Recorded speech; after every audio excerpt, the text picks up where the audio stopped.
श्री सत्यनारायण व्रत कथा पहला अध्याय। एक समय नैमिषारण्य तीर्थ में सौनकादि 88,000 ऋषियों ने श्री सूत जी से पूछा, हे प्रभु, इस कलयुग में वेद विद्या रहित मनुष्य को प्रभु भक्ति किस प्रकार मिलेगी तथा उनका उद्धार कैसे होगा। हे श्रेष्ठ मुनि, कोई ऐसा तप कहिए जिसमें थोड़े से समय में पुण्य प्राप्त हो तथा मनवांछित फल मिले। वो कथा सुनने की हमारी इच्छा है। सर्वशास्त्र ज्ञाता श्री सूत जी बोले, हे वैष्णवों में पूज्य, आप सबने प्राणियों के हित की बात पूछी है। अब मैं उस श्रेष्ठ व्रत को आप लोगों से कहूँगा जिस व्रत को नारद जी ने लक्ष्मी नारायण से पूछा था और लक्ष्मीपति ने मुनि श्रेष्ठ नारद से कहा था। सो ध्यान से सुनो।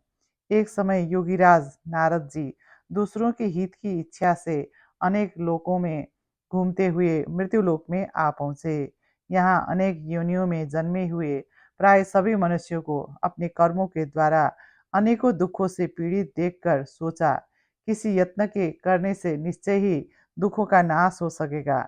ऐसा मन में सोचकर विष्णु लोक को गए।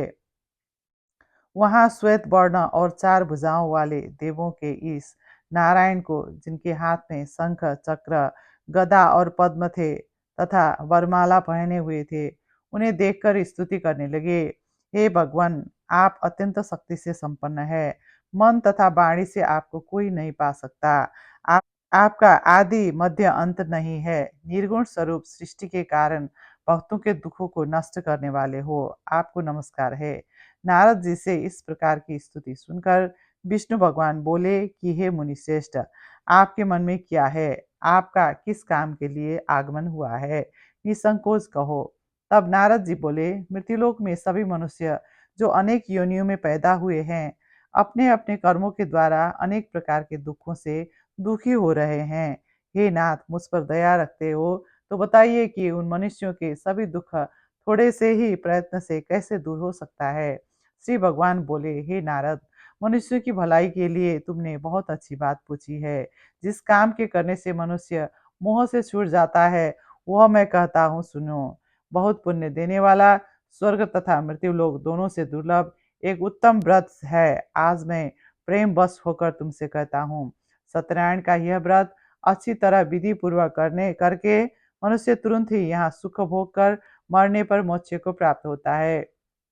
श्री भगवान के वचन सुनकर नारद मुनि बोले, उस व्रत का फल क्या है? क्या विधान है?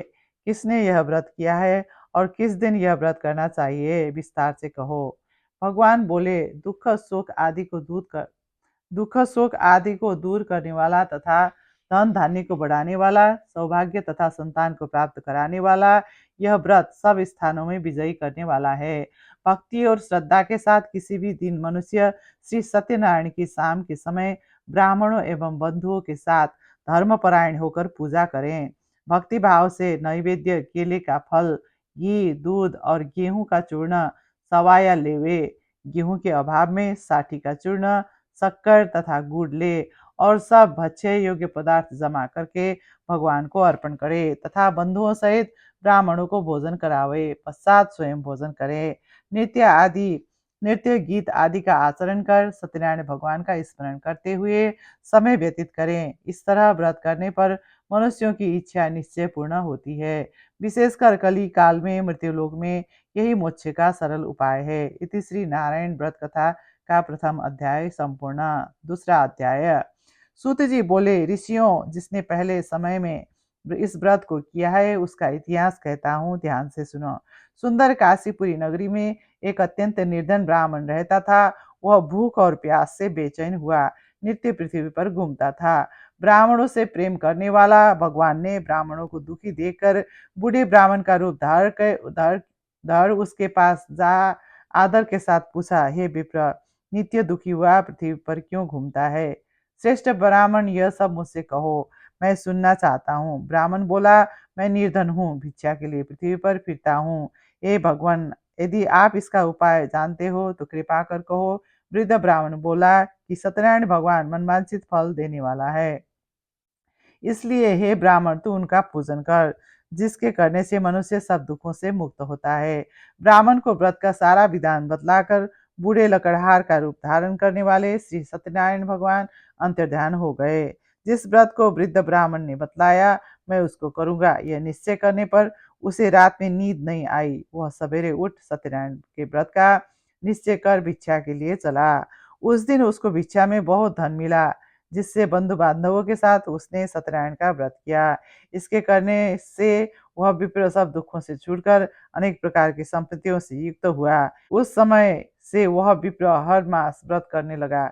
इस तरह सत्यनारायण भगवान के व्रत को जो करेगा, वह सब पापों से छूटकर मोक्ष को प्राप्त होगा। आगे जो पृथ्वी पर सत्यनारायण का व्रत करेगा, वह मनुष्य सब दुखों से छूट जाएगा। इस तरह नारद जी से नारायण का कहा हुआ यह व्रत मैंने तुमसे कहा। हे विप्रो, मैं अब और क्या कहूँ। ऋषि बोले, हे मुनीश्वर, संसार में इस विप्र से सुनकर किस किस ने इस व्रत को किया, यह हम सब सुनना चाहते हैं। इसके लिए हमारे मन में श्रद्धा है। सूत जी बोले, मुनियों, जिस जिसने इस व्रत को किया है वह सुनो। एक समय एक ब्राह्मण धन और ऐश्वर्य के अनुसार बंधु बांधवों के साथ व्रत करने को तैयार हुआ। उसी समय एक लकड़ी बेचने वाला बूढ़ा आदमी आया और बाहर लकड़ियों को रखकर विप्र के मकान में गया। प्यासे से दुखी लकड़हार उनको व्रत करते देखकर विप्र को नमस्कार कर कहने लगा कि आप यह क्या कर रहे हैं और इसके करने से क्या फल मिलता है, कृपा करके मुझसे कहो। ब्राह्मण ने कहा, सब मनोकामनाओं को पूर्ण करने वाला यह सत्यनारायण भगवान का व्रत है। इसकी ही कृपा से मेरे यहाँ धन धान्य आदि की वृद्धि हुई है। विप्र से इस व्रत के बारे में जानकर लकड़हारा बहुत प्रसन्न हुआ। शरणामृत ले और प्रसाद खाने के बाद अपने घर को गया। लकड़हारे ने अपने मन में इस प्रकार का संकल्प किया कि आज ग्राम में लकड़ी बेचने से जो धन मिलेगा, उसे सत्यनारायण देव का उत्तम व्रत करूंगा। यह मन में विचार कर यह बूढ़ा लकड़हारा लकड़ियां अपने सिर पर रखकर जिस समय नगर में धनवान लोग रहते थे, वह ऐसे सुंदर नगर में गया। उस रोज वहां पर उन लकड़ियों को का दाम पहले दिनों से चौगुना मिला। तब वह बूढ़ा लकड़हारा दाम ले और अति प्रसन्न होकर पके केले की फली, शक्कर, घी, दूध, दही और गेहूं का चूर्ण इत्यादि सत्यनारायण भगवान के व्रत की कुल सामग्रियों को लेकर अपने घर गया। फिर उसने अपने भाइयों को बुलाकर विधि के साथ भगवान जी का पूजन और व्रत किया। उस व्रत के प्रभाव से वह बूढ़ा लकड़हारा धन, पुत्र आदि से युक्त हुआ और संसार के समस्त सुख भोगकर वैकुंठ को चला गया। इति श्री सत्यनारायण व्रत कथा का द्वितीय अध्याय संपूर्ण हुआ। तृतीय अध्याय। सूत जी बोले, हे श्रेष्ठ मुनियों, अब आगे की कथा कहता हूँ, सुनो। प्राचीन समय में उल्कामुख नाम का एक बुद्धिमान राजा था।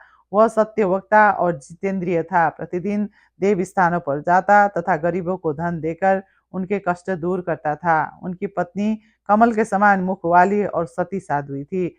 भद्रशिला नदी के तट पर उन दोनों ने श्री सत्यनारायण का व्रत किया। उस समय में वहां एक साधु वैश्य आया। उसके पास व्यापार के लिए बहुत सा धन था। वह नाव को किनारे पर ठहराकर राजा के पास आ गया और राजा को व्रत करते हुए देखकर विनय के साथ पूछने लगा, हे राजन, भक्ति युक्त चित्त से यह आप क्या कर रहे हैं? मेरी सुनने की इच्छा है, सो आप यह मुझे बताइए। राजा बोले, हे साधु, अपने बांधवों के साथ पुत्रादि की प्राप्ति के लिए एक महाशक्तिवान सत्यनारायण भगवान का व्रत व पूजन किया जा रहा है। राजा के वचन सुनकर साधु वैश्य आदर से बोला, हे राजन, मुझसे इसका सब विधान कहो। मैं अभी आपके कथनानुसार इस व्रत को करूंगा। मेरी कोई भी संतान नहीं है और इससे निश्चय होगी। राजा से सब विधान सुन व्यापार से निवृत्त हो वह आनंद के साथ घर गया। साधु ने अपनी स्त्री से संतान देने वाले उस व्रत का समाचार सुनाया और कहा कि जब मेरे संतान होगी तब मैं उस व्रत को करूंगा। साधु वैश्य ने ऐसे वचन अपनी स्त्री लीलावती से कहे। एक दिन उसकी स्त्री लीलावती पति के साथ आनंदित हो सांसारिक धर्म में प्रवृत्त होकर सत्यनारायण भगवान की कृपा से गर्भवती हो गई तथा 10वें महीने में उसका एक सुंदर कन्या का जन्म हुआ। वह दिनों दिन इस तरह बढ़ने लगी जैसे शुक्ल पक्ष का चंद्रमा बढ़ता है। कन्या का नाम कलावती रखा गया। तब लीलावती ने मीठे शब्दों में अपने पति से कहा, जो आपने संकल्प किया था कि भगवान का व्रत करूंगा, अब आप करिए, उसे करिए। साधु बोला, हे प्रिय, इसके विवाह पर करूंगा। इस प्रकार अपनी पत्नी की पत्नी को आश्वासन दे वह नगर को गया। कलावती पितृगृह में वृद्धि को प्राप्त हो गई। साधु ने जब नगर में सखियों के साथ अपनी पुत्री को देखा तो तुरंत ही दूत बुलाकर कहा, पुत्री के लिए कोई सुयोग्य वर देखकर लाओ। साधु की आज्ञा पाकर दूत कंचन नगर पहुंचा और वहां बड़ी खोज और देखभाल कर लड़की के लिए सुयोग्य वणिक पुत्र को ले आया। उस सुयोग्य लड़के को देखकर साधु ने अपने बंधु बांधवों सहित प्रसन्न चित्र अपनी पुत्री का विवाह उसके साथ कर दिया, किंतु दुर्भाग्य से विवाह के समय भी उस व्रत को करना भूल गया। तब श्री भगवान क्रोधित हो गए और श्राप दिया कि तुम्हें दारुण दुख प्राप्त होगा। अपने कार्य में कुशल साधु बनिया जमाता सहित समुद्र के समीप स्थित रत्नपुर नगर में गया और वहां दोनों ससुर जमाई चंद्रकेतु राजा के उस नगर में व्यापार करने लगे। एक रोज भगवान सत्यनारायण की माया से प्रेरित कोई चोर राजा का धन चुराकर भागा जा रहा था, किंतु राजा के दूतों को आता देखकर चोर ने घबराकर भागते हुए राजा के धन को चुपचाप नहीं वहीं रख दिया जहां वो ससुर जमाई ठहरे हुए थे। जब दूतों ने उस साधु वैश्य के पास जाकर राजा के धन को पाया तो दोनों को बांध कर ले गए और प्रसन्नता से दौड़ते हुए राजा के समीप जाकर कहा, यह दो चोर हम पकड़ पकड़ कर लाए हैं। राजा की आज्ञा से उनको कठिन कारावास में डाल दिया और उनका धन छीन लिया गया। सत्यनारायण भगवान के श्राप द्वारा उनकी पत्नी भी घर पर बहुत पीड़ा तथा भूख प्यास से अति दुखित हो अन्न की चिंता में कलावती एक ब्राह्मण के घर गई। वहां उसने सत्यनारायण भगवान का व्रत होते देखा। फिर फिर कथा सुनी तथा प्रसाद ग्रहण कर रात को घर आई। माता ने कलावती से कहा, पुत्री अब तक कहाँ रही, वह तेरे मन में क्या है? कलावती बोली, हे माता, मैंने एक ब्राह्मण के घर में श्री सत्यनारायण भगवान का पूजन देखा है। कन्या के वचन सुनकर लीलावती भगवान के पूजन की तैयारी करने लगी। लीलावती ने परिवार और बंधुओं सहित श्री सत्यनारायण भगवान का पूजन किया और वह वर मांगा, मेरे पति और दामाद शीघ्र शीघ्र घर आवे जावे, और साथ ही प्रार्थना की कि हम सबका अपराध क्षमा करो। सत्यनारायण भगवान इस व्रत से संतुष्ट हो गए और राजा चंद्रकेतु को स्वप्न में दर्शन देकर कहा, हे राजन, दोनों वैश्यों को प्रातः ही छोड़ दो और उनका सब धन जो तुमने ग्रहण किया है दे दो, नहीं तो मैं तेरा धन राज्य पुत्रादि सब नष्ट कर दूंगा। राजा से ऐसे वचन कहकर भगवान अंत्यदान हो गए। प्रातःकाल राजा चंद्रकेतु ने सभा में अपना स्वप्न सुनाया। फिर दोनों वणिक पुत्रों को कारागार से मुक्त कर सभा में बुलाया। दोनों ने आकर राजा को नमस्कार किया। राजा मीठे वचनों से बोला, हे महानुभाव, भावी बस ऐसा कठिन दुख प्राप्त हुआ है, अब तुम्हें कोई भय नहीं। ऐसा कहकर राजा ने उसको नए नए वस्त्राभूषण पहनाए तथा उनका जितना धन लिया था उससे दोगुना धन देकर आदर सहित विदा किया। दोनों वैश्य अपने घर को चल दिए। इति श्री सत्यनारायण व्रत कथा का तृतीय अध्याय संपूर्ण। चौथा अध्याय। सूत जी बोले, वैश्य ने मंगलाचार करके यात्रा आरंभ की और अपने नगर को चला गया। उनके थोड़ी दूर निकलने पर दंडी वेशधारी सत्यनारायण ने उनसे पूछा, हे साधु, तेरी नाव में क्या है? अभिमानी वणिक हंसता हुआ बोला, हे दंडी, आप क्यों पूछते हो? क्या धन लेने की इच्छा है? मेरी नाव में तो बेल और पत्ते भरे हैं। वैश्य का कठोर वचन सुनकर भगवान ने कहा, तुम्हारा वचन सत्य हो। दंडी ऐसा कहकर वहां से दूर चले गए और कुछ दूर जाकर समुद्र के किनारे बैठ गए। दंडी के जाने के बाद वैश्य ने नित्य क्रिया करने के बाद नाव को ऊंची उठी देखकर अचंभा किया तथा नाव में बेल पत्ते आदि देखकर मूर्छित हो जमीन पर गिर पड़ा। फिर मूर्छा खुलने पर अत्यंत शोक प्रकट करने लगा। उनका दामाद बोला कि आप शोक न करें, यह दंडी का श्राप है, अतः उनकी शरण में चलना है चाहिए, तभी हमारी मनोकामना पूरी होगी। दामाद के वचन सुनकर वह दंडी के पास पहुंचा और अत्यंत भक्तिभाव से नमस्कार करके बोला, मैंने जो आपसे असत्य वचन कहे थे उनको क्षमा करो। ऐसा कहकर महान शोकातुर हो रोने लगा।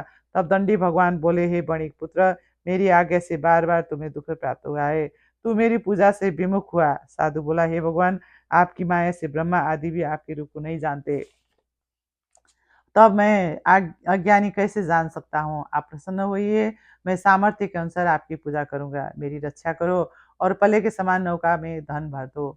उनके भक्ति युक्त वचन सुनकर दंडी भगवान ने उन्हें क्षमा किया तथा नौका धन से भर दी। तब साधु भगवान सत्यनारायण का पूजन कर साथियों सहित अपने नगर को चला गया। जब अपने नगर के निकट पहुंचा तब दूत को घर भेजा। दूत ने साधु के घर जा उसकी स्त्री को नमस्कार कर कहा, हे इसकी साधु अपने दामाद सहित इस नगर के समीप आ गए हैं।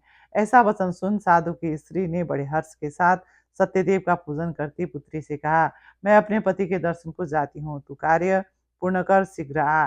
माता के ऐसे वचन सुनकर कलावती प्रसाद छोड़कर पति के पास गई। प्रसाद की अवज्ञा के कारण सत्यदेव ने रुष्ट हो उसके पति को नाव सहित पानी में डुबो दिया। कलावती अपने पति को न देखकर रोती हुई जमीन पर गिर पड़ी। इस तरह नौका को डूबा हुआ तथा कन्या को रोता देख साधु दुखित होकर बोले, हे प्रभु, मुझसे या मेरे परिवार से जो भूल हुई है उसे क्षमा करो। उसके दीन वचन सुनकर सत्यदेव प्रसन्न हो गए और आकाशवाणी हुई, हे साधु, तेरी कन्या मेरे प्रसाद को छोड़कर आई है, इसलिए इसका पति अदृश्य हुआ है।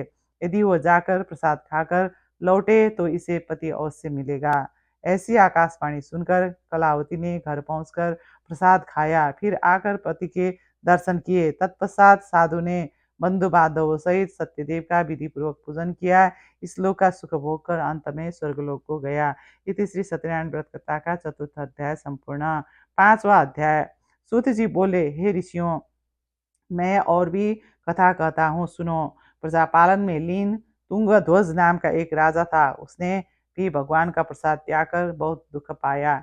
एक समय वन में जाकर वन्य पशुओं को मारकर बड़ के पेट के नीचे आया। वहां उसने ग्वालों को भक्ति भाव से बांधवों सहित सत्यनारायण जी का पूजन करते देखा।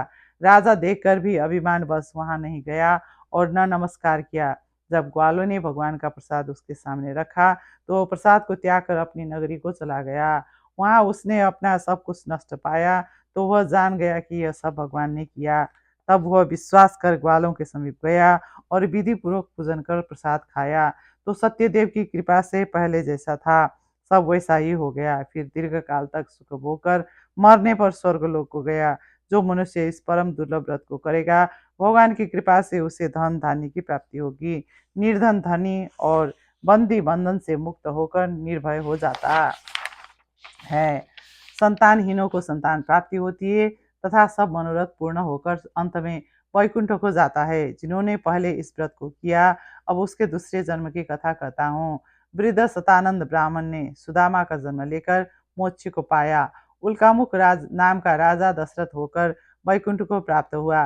साधु नाम के वैश्य ने मोर ध्वज बनकर अपने पुत्र को आरे से चीर कर मोक्ष को प्राप्त किया। महाराज तुंगध्वज ने स्वयं भस्म होकर भगवान में भक्ति युक्त हो कर्म कर मोक्ष की प्राप्ति की। श्री सत्यनारायण भगवान को जय।